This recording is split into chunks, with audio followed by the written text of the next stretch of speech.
Boys and girls, your boy Dread is back, here to give you guys another one of my movie reviews. And I know I'm a little bit late to the party, but I just came back from seeing the Tupac biopic, All Eyez On Me. Matter of fact, just to get in a little bit more character.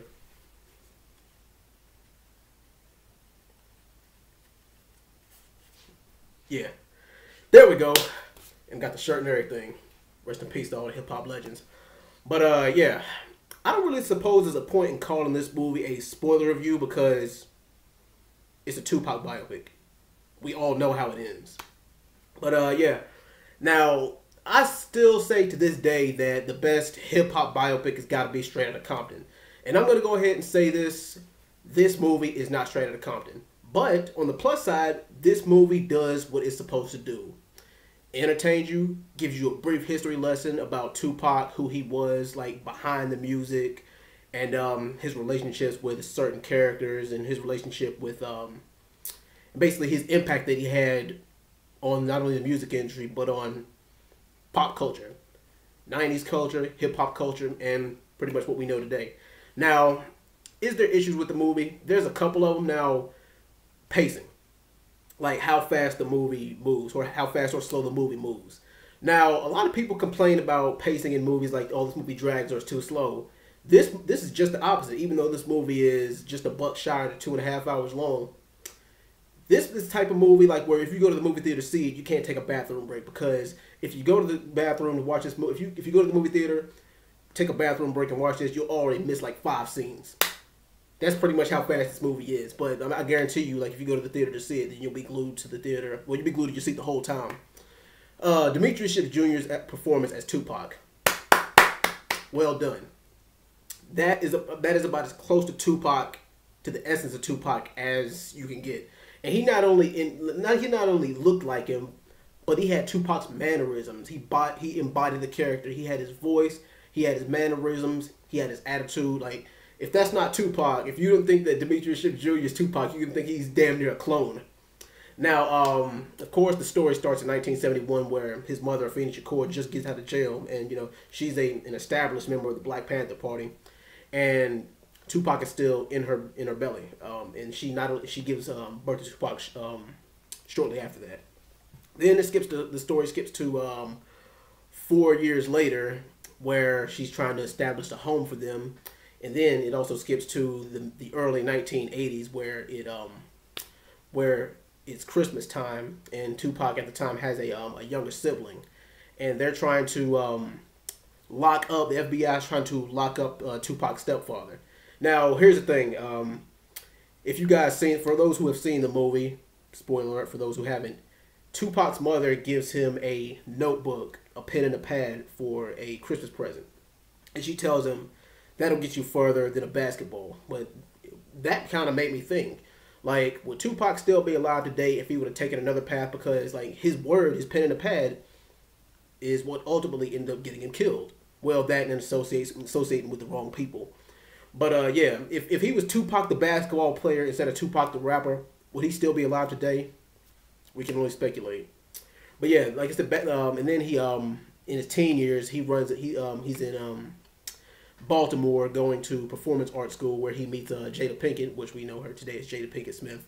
And the relationship between them moves kind of quick, but then again, you can kind of see, because for people who are in the know, they did have something going on with each other in the late 1980s, and I like that they touched on that just a little bit. They didn't really go too in depth, but they gave us just enough to where the people who didn't know a little bit about it. But Jada Pinkett came out and said, like, only half of it is actually accurate. Only half of it actually happened. But hey, I'll buy that for $1. I'm just paying for my ticket to go see the damn movie.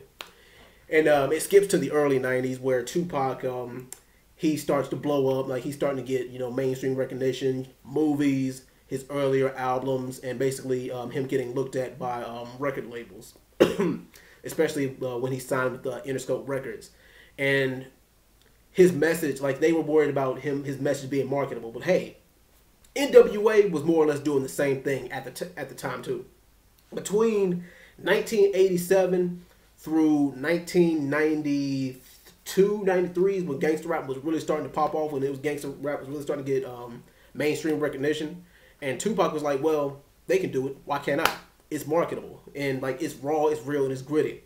And I think that a lot of mainstream rappers like in this era really need to really need to take more note of that. Like it's okay to be real and it's okay to be raw. Because now we got all this music that glorifies drugs, gangs, and violence, and you know we're in this whole turn up era of hip hop that some people are critical of, myself included. And I consider myself a hip hop head. But yeah, it also follows his relationship with Notorious B.I.G. Flashback to the movie Notorious, and I think it is cool that they got Jamal Gravy Woodley to reprise his role as Biggie, and the whole you get to see the prime of the East Coast West Coast hip hop feud, and that's probably one of my favorite parts of the movie. And then it goes from there when he gets locked up for that rape allegation, like shortly after he gets shot in the studio, and then it shows his relationship with Suge Knight, which pretty much everybody who was in the movie theater, it wasn't really a packed one, but as soon as he shook Suge Knight's hand, people were like, "Oh my God, this is the beginning of the end," and you pretty much could tell that was the beginning of the end, especially from how his character was portrayed in Straight Outta Compton. It's portrayed more or less the same way. Suge being a shady bullying his way to the top of the music industry. But yeah, long story short. But anyway, you guys pretty much know how the story goes from there.